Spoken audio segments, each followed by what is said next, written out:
with live athletes. Like how you're cheering. All right, there we go. What? We're actually gonna hold real quick for the song that's coming through. For those listening at home, that is Jump by Rihanna. All right, and now we're done with Jump. Welcome to the Branded Athlete. So glad you guys have decided to tune in again. This is the show where we bring on premier athletes, trainers, actresses, guests, and we talk sports and their brands off the field. I can't do this by myself. Over to the left of me is every man's favorite man, Mr. Ben Bateman. That sounded weird. Thank you, Kevin. Ben Bateman, nice to see you guys. Yeah. Ben's not, and you got a computer right there too. Goodness. Don't knock the water. I'm frazzled, man. We have a guest. I'm sorry. That's what it is. He's frazzled. Well, speaking of frazzled, someone who's frazzled out in all white right now, looking like an angel from heaven, is the one, the only, Brittani Johnson. What's up, guys? How you doing today? We're doing good, Brittany. How are you doing? I'm fabulous. You're fabulous. Did you guys see the Clippers game yesterday? So anyways, moving ahead in this program, as you guys said, as at the top of the show, we always have a premier guest here. And we are honored today to have somebody, if you look around and you see athlete stars, see their bodies looking toned and tight, you're wondering, how did they get that? Well, the man that's here today is responsible for keeping those bodies toned, fit, athletic, physically well-conditioned. Yes. He has a long list of celebrity clientele that he does train, and you can catch him at the Sweat Garage where he's doing his thing, working out athletes and things of that sort. With no further ado, our favorite trainer, the one, the only, Mr. Wes Ferguson. Wow, that's quite an introduction. Thank you so much. Thanks you're for quite the having person. me. Hey, I try. Well, you don't try, you succeed. You get results, so that's a good thing. I do get results, and that's something that people, ultimately what they're really looking for. They don't necessarily care what the methodology is or how they get there or what the science behind it is, but they just want to see the results. So, and that's what you have to guarantee people, especially in this town. People have to look a certain way to, get where they need to go. So, well, it's funny. Everyone's attracted to the results, but they're not attracted to the process, right? No one likes the work. I mean, the work is hard. Yeah, I agree. It's something you have to do every day. It's something that it's not. It doesn't come in a pill or anything like that. Aw, so man. you really do. Right. I know. What have I been taking this whole time? I'm kidding. That's been Molly. No, yeah.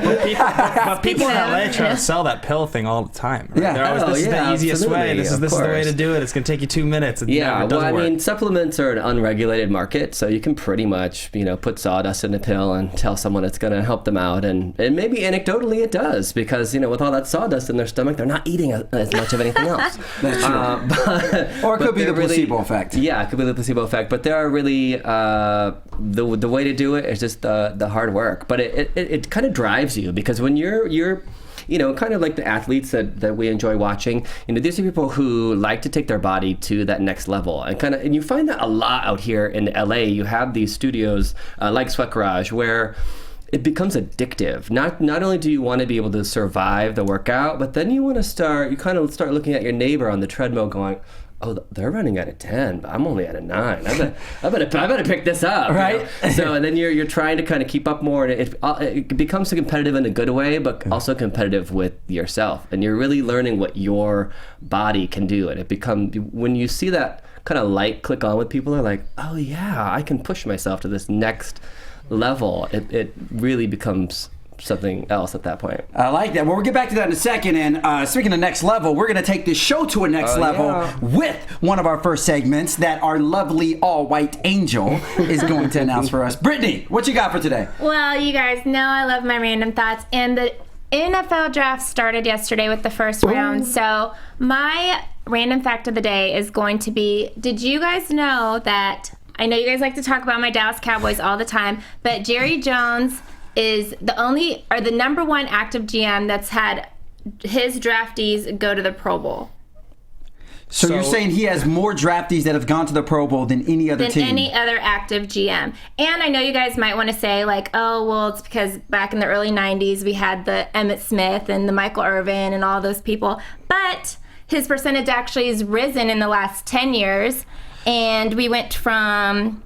Overall, it's 13%, but he has 16% of all of his draftees. So 13 of them out of the 80 draftees he's had in the last 10 years go to the Pro Bowl. It's quite impressive. It is. While that's very admirable, the thing that I would have to say to that is that you gotta realize. Brittany already knows I'm about to. We had 6 people this last year go to the. I know, right? So, well, that's very commendable, admirable, respectable, and highly regardable.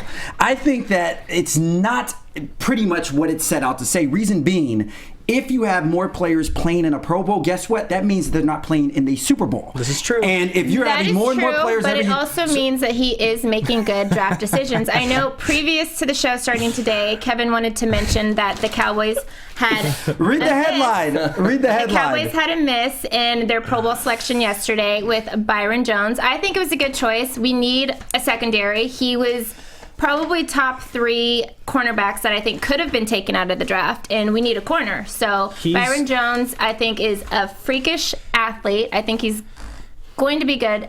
He came out of UConn. I'm excited to see what he has. He's a tall corner. He's 6'1", a little stiff, but I think he's going to be great for our team.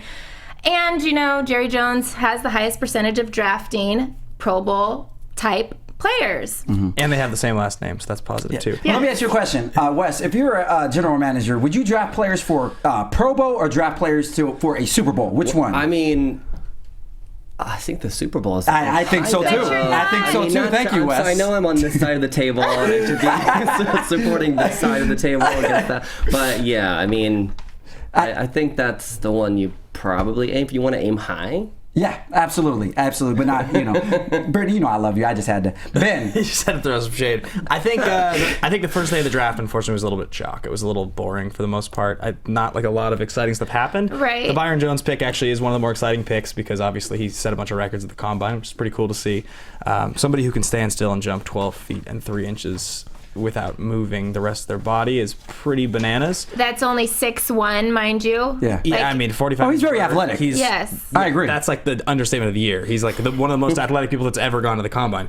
I think that was pretty incredible. I think you have, a super quick receiver in Dorsett going to the Colts is another interesting pick. And then beyond that, really nothing happened in the first, 14, yeah, I mean, we knew Jameis was going to go number 1. We knew Mariota was going to go number 2. Amari, one of the things I like regarding Oakland is Oakland, as you can see, have been trying to build their offense up behind their now sophomore quarterback Derek Carr, right. who had even though his record was 2-14, I think he looked very good last year. So they just recently he's out of Fresno State, represent the Bulldogs. He's a Bulldog, like his brother. Oh, what's his brother David doing Carr. now? Oh yeah. He's so anyways, commentating like we are. I know. I'm joking. Big ups to David Carr as well. Incredible football Heisman winner. But anyways, so yeah, if you look at somebody, or excuse me, not Heisman winner, first pick overall. Yes. Texans, the expansion team. First pick overall on the Texans, had to clear that up. So anyways, if you see Oakland, they recently got Michael Crabtree from the 49ers. Right. Now they got Amari. It's where careers go to die, unfortunately. Is going to be good. And now they got. So you see they're trying to build these weapons around Derek Carr, and I think the Raiders could be a sleeper team coming out of the AFC West this year. Right. So, and I know on the show a lot we talk about the running backs that are kind of, that position's kind of diminishing in the NFL, and it's more of a passing game or whatnot. And you guys saw in the top 10, they picked the first running back that's been picked in the first round period in the last 2 years. What do you guys think about that? The Raiders, Jim? No. Oh, you're talking about Todd Gurley. Todd Gurley went 10th to the Rams. Went 10th, and that's the first running back that's been picked in the first round in the last 2 years. They say he's the best prospect at running back since Adrian Peterson. What I think is really interesting is that he didn't seem to drop in his projected draft stock much after tearing his ACL. It was a clean tear. So you're expecting a kid to come back from an ACL tear and still perform at this level. I think they took Adrian Peterson did it. Well, I mean, do 10th? you think the running back position is a position, because it's not as prominent as it was back in the day, should you even waste a first round pick on a running back? I like how Wes is looking on. This is the thing. The thing that I will always say is a great running back builds a great offense. And I say that, look at the Seattle Seahawks. The reason why they are able to have success game in and game out, Wilson doesn't have to go out there and attempt 40 passes or throw for 300-400 yards because he has Marshawn Lynch we can depend on in the backfield to help with the offense. So I still think a running back, like a quarterback, is the heart and soul of an offense. If you get a good back there, kind of like Phillip Rivers, who now gets what's his face, Melvin Gordon from Wisconsin back there. is going to be a very good boost to that offense. And I think that, to answer your question, I think it's still important to have a back in the backfield that can still carry the offensive load.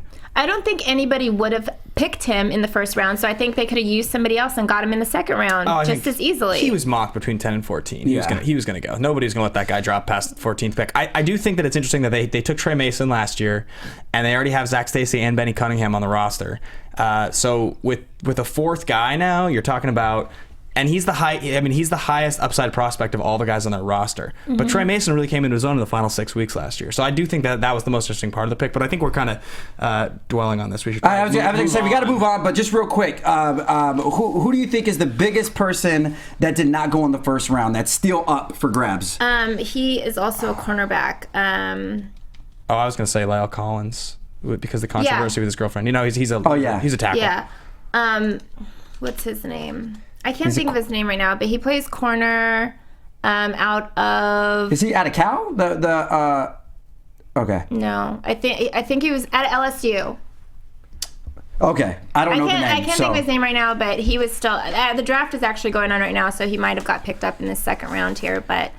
We'll see. We'll see. Mine's is Jalen Strong, best receiver out of Arizona State. Hopefully he gets swooped up. We'll see. He's probably gone already if we have had it. But anyway, we can move on. We got to move on, yeah. So, speaking of things going on that are good today, today actually marks one of the best rivalries in all of sports as the New York Yankees are facing the Boston Red Sox at Fenway Park. And this has gone down as one of the most celebrated, coveted, and historic rivalries in sports. So, with that, I thought it would be pretty interesting. We were to name our top 5 Boston Red Sox players of all time. So we'll start off with, Wes, if you want to join in. I didn't get the assignment. Yeah, he did it. I didn't get it to him. You can just make up some players. It doesn't matter, That's basically what I'm doing. No, I'm kidding. Well, you know what? For Wes, we'll say his top 5 kickboxers or boxers or UFC fighters or any of that stuff that you want to add in. We'll come back to you, though. We'll let you think. Or fighting movies? Warrior, possibly? Or fighting movies. Do you know what Warrior is? You've seen that movie? Warrior? Yeah. You know what? I don't think I've seen that. Thank you. Oh, A long time ago, we asked Ben what his favorite sports movie of all time was, and he said Warrior, and nobody had heard of it. And Terrell Owens made fun of me the rest of the show. I bet if I Google it, I probably have. With Tom Hardy? My dad and I used to watch all the Okay, we don't. Movie. Okay, whatever. Okay, Warriors, so my whatever. top 5. Let's go with my top 5. So again, everyone knows I'm not a huge baseball fan. I am working on it though. I'm trying to learn this sport more and more every week. But my top 5, I picked people that kind of for the majority of their career played there, or they were very prominent players for the Red Sox. So my first one's going to be Carlton Fisk, which is also known as the Pudge. He was the first player that was unanimously? Yes. Why can't I say that today? Picked as... There's that Molly pill. Go ahead. It had to have been. As AL Rookie of the Year. So he was the first player to be selected for that. And then he's also the second catcher to have the most home runs ever, and he's known as the best catcher that the Red Sox have ever had in their history. So he was clutch too. Yeah, so I picked him, and then I picked Johnny Pesky because he has been involved with baseball for 73 years. As he was a shortstop, he was manager for the Red Sox for a long time, and 61 of those years of his 73-year baseball career, 61 of those years was with the Red Sox. So he passed away a couple years ago, but rest in peace to him. But I want to definitely acknowledge him because he played a big role in Red Sox history. Okay. And then Roger Clemens, because I had to have like an infamous guy on there. Cheater. When they had steroids. Yeah. Cheater. There was 2 trials. One was a mistrial. The second one, he actually was exonerated from all of his steroids. No. But All anyways, Roger Clemens. And I actually want to pick him too because he was got in trouble when he was with the Yankees. So it was kind of like after he left the Red Sox, completely he's like, different. It's completely different. He loved the Red Sox so much that he's like, let me get our arch rivals. Let me go there and do the drugs over there and get them in trouble. I'm sure that was his thought process. Good job. And then I have David Ortiz, obviously, because he's... We said it both at the same time. I love it when you call me Big Papi, huh? So I have him because he's actually won all his accolades with the Red Sox, even though he did not start there. He played his first 4 years with the Twins, but he didn't do anything there. And since he's been with the Red Sox, he's been All-Star 9 times. He's been The most clutch player in the MVP modern baseball of, era. Yeah. So of course I Yeah. picked him. And then my last one, you're gonna have to help me with the last name, Carl. Yastrzemski, Yes, Jewish and him. Polish. Yastrzemski, yeah. He played 19 years, all with the Sox. So, and his jersey number 8 is retired. So I think he's very prominent in Red Sox history. Yes, yeah. I love Yastrzemski. I have several Yastrzemski baseball cards from growing up. My dad was a big fan of his. 1967, I think, was his Shout out to Ben's dad. Yeah. So Who has Yastrzemski is been here, actually. Yeah, he's been in the studio. He's a good dude. Seattle. Yeah, so Yastrzemski's also on my list. I was a big fan of his. He's an all-around great player. Won the Triple Crown one year, I believe. Ted Williams is probably the greatest Red Sox of all time. It's kind of, I would say, like, most people believe this. I also Honorable believe this. mention. Okay, fair. I'm going to exclude Babe Ruth from my list based solely on the fact that I think it's difficult to talk about players from such a long time ago. I mean, not to say that he might be the greatest player of all time. I'm not saying that he isn't. It's just on this list, because he went to the Yankees, it just doesn't feel right to put him on this list. He did win You 3 don't- championships with the Red Sox. Yeah, he won 3. Yeah, but and when then- you think of him, I don't see him Yeah. in the Red Sox I jersey, agree. I I do Yeah. agree. I knew that one was debatable. Go ahead. Yeah, I went with Clemens as well. I thought I was going to be the black sheep with the Clemens pick. I love Clemens, and I also, but the steroid era, as it's considered, starts in like around 2000, 2001 for the most part. Like it started to creep in like in With Bonds, McGuire, the late 90s. Yeah. But I mean, he was Canseco. gone. He was gone from the Sox already by Yeah. the time that era kind of started. So it's debatable. He won 3 Cy Youngs before he left. So I definitely I'm kind of there. And then Pedro would be my last pick. Pedro Martinez, who's the face of the 04 and the 07 championship, Boom. or at least the 04 team. And he had a great Jerry curl, too. Look at that, man. He's straight out of NWA or something. Or But no, Yeah. because I didn't say Ruth. I'm sorry. Ruth was a non-pick. So David Ortiz is my 5th pick. Yeah, I was like, you didn't go with David? Yeah. Yeah, because he's like won the 04 ALCS, which is the greatest sports story of all time. I know they came back from down. Anyways, we don't have time for all that. But great, check it out. So, anyways, my picks are pretty similar to you guys, and I am just really flabbergasted that you guys did not name one person who is the legend of all legends. Oh, God. Okay. Jim Rice? Exactly. Ted Williams, you guys already said him. Babe Ruth, I'm just checking him off. You already said him. David Ortiz, you already said him. Pedro Martinez, you already said him. Now this one, I cannot believe, for the love of God, he did not come out of your mouth. There's an award given every year in the MLB to the greatest picture. CY. It is called Cy Young. You're close. CY is No, the but initial. I was doing the initials for the Cy award. Young. Thank you. I cannot believe Cy Young. He won 192 games with a 2.0 ERA through a perfect game, 1904. I know that was a long time ago, Ben, and that was what you were saying about your list. But Cy Young, I don't know how he was left off the list. That's like He was saying, an honorable mention. We only get It was 5, between Kevin. him and Johnny on mine, and I picked Johnny. So you know the equivalent of leaving Cy Young off? That's like me asking you your Bulls all-time top That's like 5. putting Chauncey and you Billups say on. Jordan is. Okay. no, that's like saying the Peju whatever. Peja Stojakovic. Peja Stojakovic, dude. Whatever, man. Whatever. I'm surprised you didn't put Kareem on here. So, anyways. Thought about it. I thought about putting Kobe on here. Just Anyways, move on. obviously, yeah. Let us know what you guys think. Feel free to tweet in. Hashtag Top 5 Red Sox. Tell us what you think about them leaving off Cy Young. Ouch. But you guys, come on. It's the fight's tomorrow. We talked about, football right now. We just talked about baseball, but tell us your top fighters, you think. Who do you think is going to win the fight tomorrow? Well, I actually grew up in Ohio, which is the Midwest, so you definitely have guns and fighting is cool. So that was kind of the things that you did for fun. You punch out your friends and shot people like that. Yeah, or you shot you shoot people. animals. God, Okay, mean. fair. They're not that I've barbaric. actually Come never, on. I've never ever shot an animal in my life. But I kind of grew up watching, some of the classic fighters, even Bruce Lee, Muhammad Ali. You have Sugar Ray Leonard. I kind of grew up with those really classic fighters. Obviously, when Mike Tyson came along, that really changed the whole box game. Yeah. He was such a superstar, but He's his a style heavyweight was so beast. different, and he just, people didn't last 3 rounds with him. It was incredible. ferocious. Yeah, it was just He bit people's ears off. So those are, well, Literally. that was later. Yeah, that was later.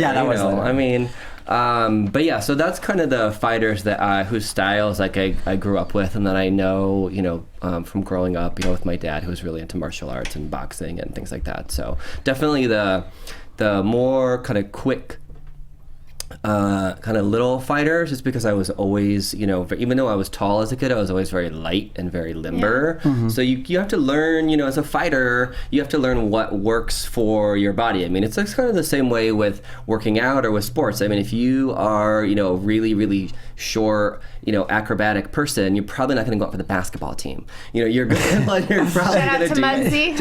Unless you're Nate Robinson or, you're probably going to go Spud do Webb. Gymnastics. Well, so you learn what works for your body, and what makes a really great fighter is someone who not only knows how their body works and what works best for them, but who has studied and knows their opponent. And I think for boxing, a lot of people presume it is a brutal sport, but there's definitely a mind game that goes into it. You study your opponent, you study your opponent's moves. You know if they're right or left-handed. You know what side they move to. You know what their footwork is. So there's definitely more thought that goes into it too. And some of the fighters use, mental intimidation and really trying to get into each other's heads. And it's not just, their styles, but more of... So speaking of the fight, Wes, just kind of take us through this as a trainer. Okay, you're training, say, Manny Pacquiao or Floyd Mayweather. Sure. I'm sure that would be a dream gig for you. But just say you are training one of them. Just for everyone, what exactly does it entail? Training leading up to a big fight like this? What are some of the things they're doing in order to get ready? Well, definitely, boxer is going to be sparring and, working in the ring, which isn't something that I would recommend to just kind of the lay person. I wouldn't recommend just putting on some boxing gloves and going in the ring. But what a fighter is also working on is they want to work on their speed, they want to work on their agility, they want to work on their endurance. So they're doing drills where they're doing endurance drills, or they're doing speed drills, whether it's just jump rope or simple things like that, or now people who obviously train for these matches have a lot of technology that's incorporated into their training, but ultimately they're working on strength, speed, endurance, and agility, because speed is what gets you away from a punch, strength is what knocks somebody down, your endurance is what keeps you around, and your agility again kind of works into how you play in the ring. I was gonna say, it's interesting the parallels between like a boxer's body and probably in Hollywood a lot of the bodies that people are trying to get, which is generally speaking muscular toned but very lean. People in LA don't like to be big. They want to fit in their t-shirt or their suit, but they want to look great with their shirt off. That's kind of the MO, right? Sure, unless you're like The Rock, who's just huge anyway. So then you don't really have a choice. But he can train himself. Most people kind of want that, lean, tight, cut, defined body, which is like a boxer, kind of a boxer's body, right? So and they are hyper aware of like losing weight and being as lean and at that weight class as possible. So I think that is interesting that they probably of all athletes have the most concern in terms of like a similarity to what the clients you would get in LA. People, anybody, actors and models and those people. Well, they always show the Victoria's Secret models like doing crazy kickboxing classes and stuff like that's how they all say that's how they stay in their best shape. Is boxing, because it uses HIIT. It uses high intensity interval training, where again, like I said, if you're training for like speed or endurance, you're going to do something that's really kicking up that cardio. But if you're working on strength, you're doing it's completely different. That's a slow exercise. That's a steady exercise. That's not a fast exercise. So does that get you're rid of alternating. Between you need to alternate between. I don't even know what you're pointing to. We're all self-conscious on this table, so just. Now you mentioned kickboxing. I noticed it seems like a lot of modern, should I say, workout programs are adopting this whole kickboxing thing. It was kickboxing. Yes. I got a little Mike Tyson. That was Mike Tyson talk there. I want to get that was my world famous Mike Tyson impersonation. Let's move on. So it was really good. Thank you. So I'm just curious because you saw, was it Tybo or something that came out in 2000 or 90? Billy Blanks, yeah. That is the dude. I have a couple of his videos. Get out of here. I still work out to them. They're great. I heard that. I work out to Richard Simmons sweating in the Oddies. No, you do hip hop abs. Yeah. I work out to Gloria Govan. I thought we talked about this last week. Shanti. I do a twerk thing. But anyways, you exercise a lot of muscle doing that. But go ahead, Britt. I just was the main question. Who do you think is going to win tomorrow's fight? I don't know. I mean, Who do you I think don't the know. better fighter is? I think that's why it's such a big match, is that obviously people are They're a good match with they're each a good other, yeah. matchup, and people on both sides are really behind there. Speaking of which, actually, I meant to mention when you brought this up, is I had a celebrity sighting. I saw Pacquiao. Yeah. Tell us about I saw it. him. So I also do, in addition to working at the studio, I do one-on-one training. And a lot of people I train outside, I try to get them completely outside of a gym environment. And there's this great park right by the Grove called Pan Pacific Park. And it's beautiful. It's huge. You kind of, I'm sure you've driven by it like 1,000 times and didn't even know there was a park there. But it spans all the way from Beverly to 3rd Street. And a lot of times there are celebrities there. Like I've seen paparazzi there, like getting shots of Nicole Richie dropping off her kid to play soccer, or like I've seen some other celebs there. But he was there last week in this huge, I don't know if it was like a Twitter thing where they said he was going to be there. I have no idea, but I just remember pulling into the lot and it was crazy busy. Just people were flocking from everywhere to see him, and he was there actually signing some autographs and just. That's awesome. So I don't know if he was just kind of running around the park training, and someone was like, "Hey, man, he's here," or if he had people there. It looked somewhat organized. So again, I don't really know what was going on, but he was there, and well, he's actually a singer too. It's on his actual resume. So maybe he was giving a concert. Who knows? Oh, interesting. Now, speaking of concerts and singing and having a good time, we understand, just to get into you a little bit, Wes, that prior to you adopting this very nutritious, fit lifestyle, you were kind of one for the partying lifestyle and turning up. Hollywood, I mean, it is. You're, and I actually worked in a different environment as well. I actually worked on the other side of it in the entertainment news reporting. So I was covering a lot of events and doing different things like that. Oh, so you were like us. Yeah. No wonder why you're so good right here. Exactly. I mean, his diction, his voice articulation, his influx, it's outstanding. Oh, well, thank you. You're about to take my job. I want to be careful. Oh, better look out.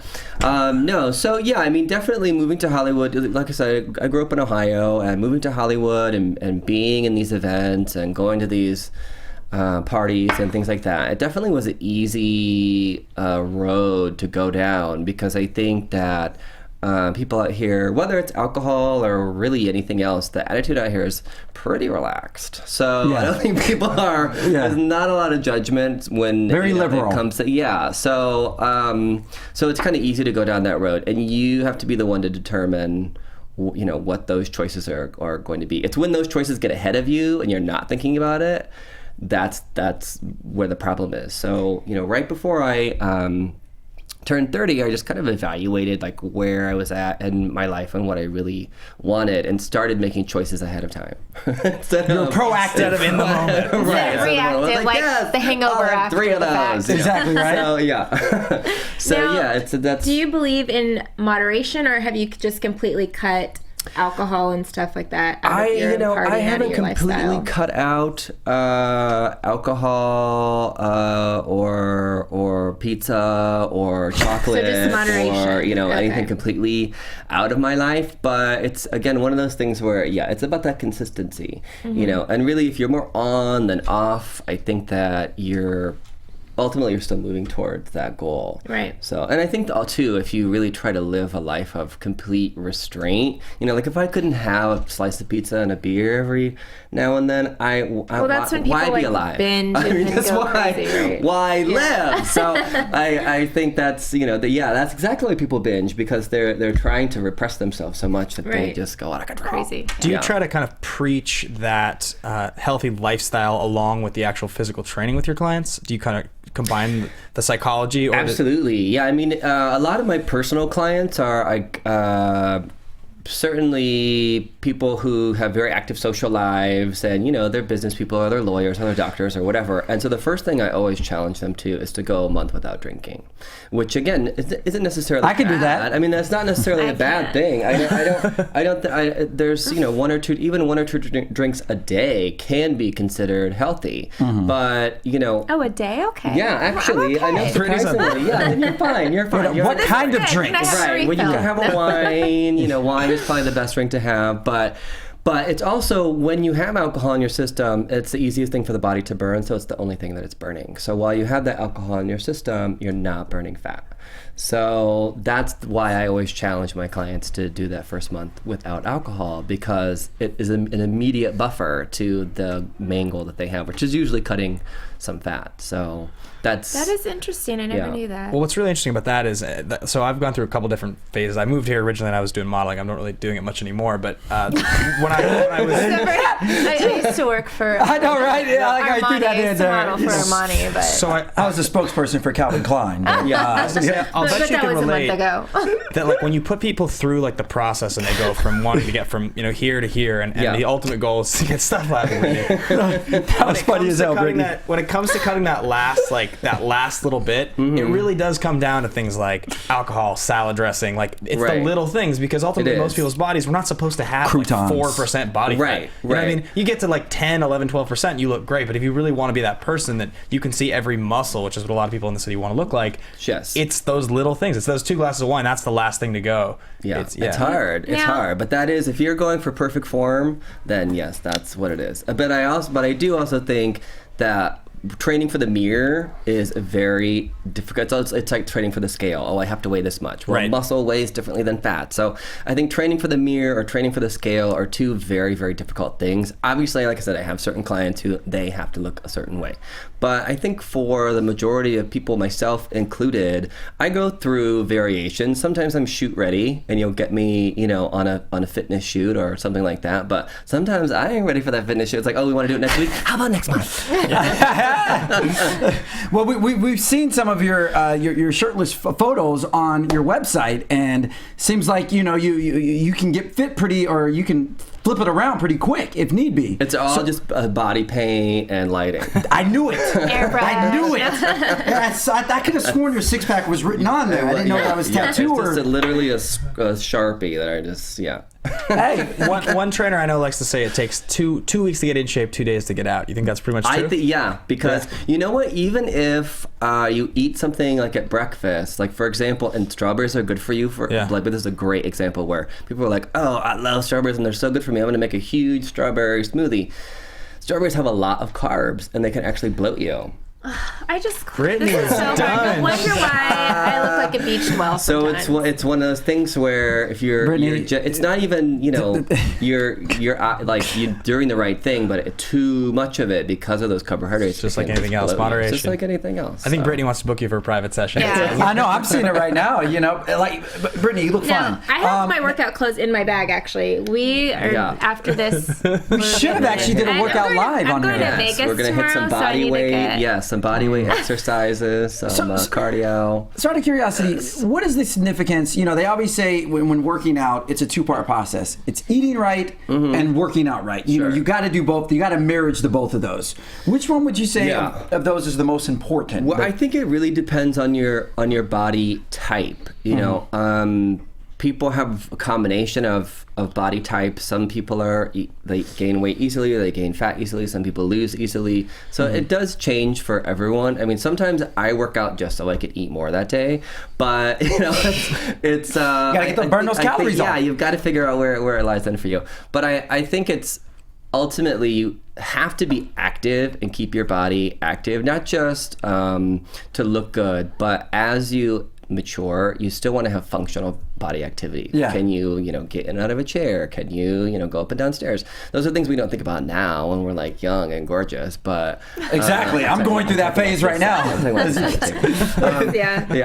referring to you. Of course not. Those are the things that we think about now, but I'm on the show for you will be thinking about those things later on. So being active, I think, is a huge component to living a healthy lifestyle. But obviously, if you're eating crap, then you're not going to live very long anyway. So it really doesn't matter what you're doing now. All those barbecue wings and hog mog. Pig feet. But I think the good thing to know about diet...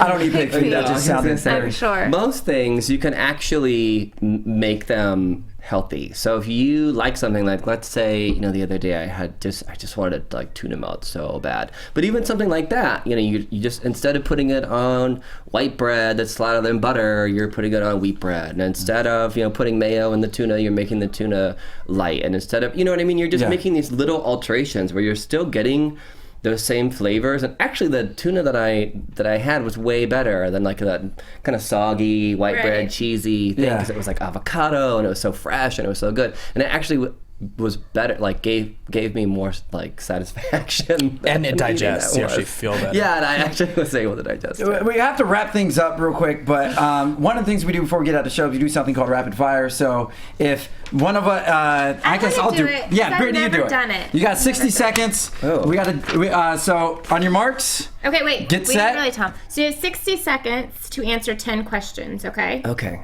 On your marks, get set, go. Favorite person you've ever trained? Oh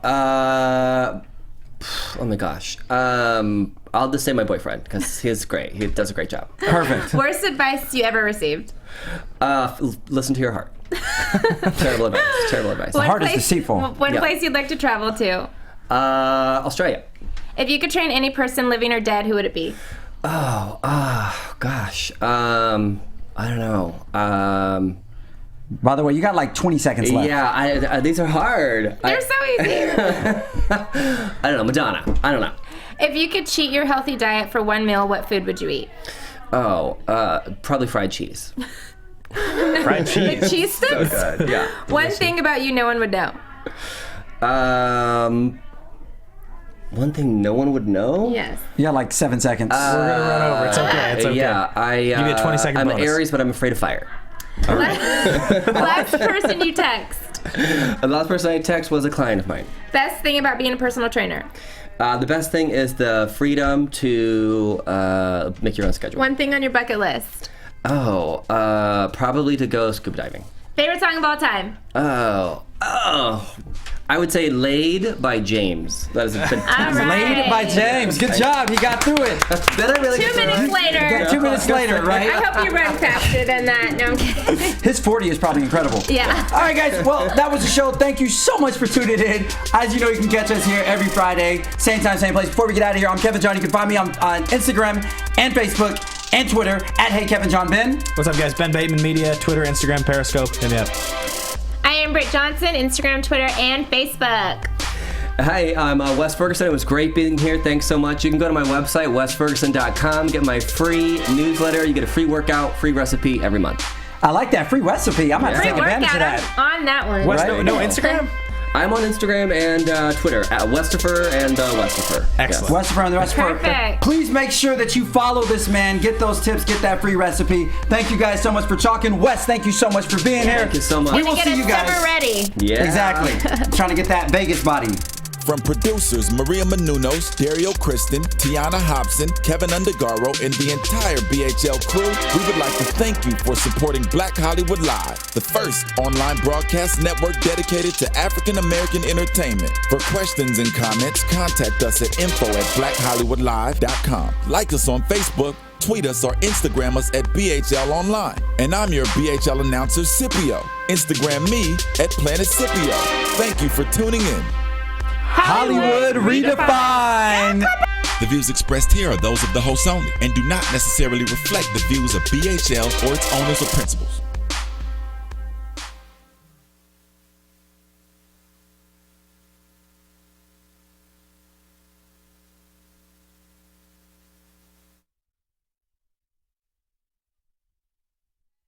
You're tuning in to the Black Hollywood Live Network, featuring news, interviews, and commentary on all things Black Hollywood.